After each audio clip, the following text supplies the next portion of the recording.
বর্তমানে যে কাউন্সিল হতে যাচ্ছে সেই কাউন্সিলে এই ইউনিয়নের সাধারণ সম্পাদক প্রার্থী। বিগত 18 বছরে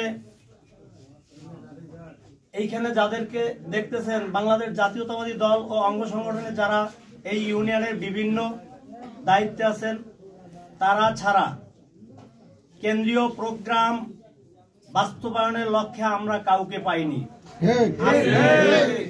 আজকে আমাদেরকে নিয়ে শিকদার খলিলুর রহমান সাহেব যে ষড়যন্ত্র করতেছেন, আমি মনে করি তিনি আওয়ামী লীগের এজেন্ডা বাস্তবায়ন করতে কিছু দায়িত্ব পালন করতেছেন। তিনি বাংলাদেশ জাতীয়তাবাদী দলকে সামনের দিকে এগিয়ে নিয়ে যাওয়ার কোন কর্মকাণ্ডে আছেন বলে আমার মনে হয় না। আমি আপনাদের মাধ্যমে আমার থানা নেতৃবৃন্দ, জেলা নেতৃবৃন্দ এবং কেন্দ্রীয় নেতৃবৃন্দ সহ সকল বিএনপির নেতাদেরকে মেসেজটি পৌঁছে দিতে চাই। এই ব্যক্তি 15ই আগস্টের মিছিল এবং প্রোগ্রাম বাস্তবায়ন করেছে, যার ছবি ফুটেজ আপনাদেরকে আমরা একটু পরেই দিচ্ছি।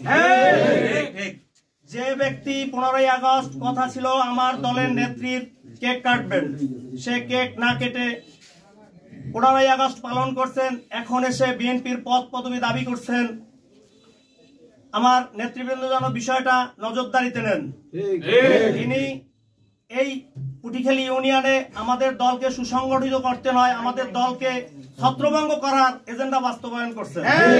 ঠিক, আরো অনেক কিছু বলার আছে, সময় সংক্ষিপ্ত, আজান দিচ্ছে, এই বলে আমি আমার আলোচনা শেষ করলাম। খোদা হাফেজ। বাংলাদেশ জিন্দাবাদ, বাংলাদেশ জাতীয়তাবাদী দল জিন্দাবাদ, শহীদ জিয়া অমর হোক, খালেদা জিয়া, তারেক রহমান। ধন্যবাদ।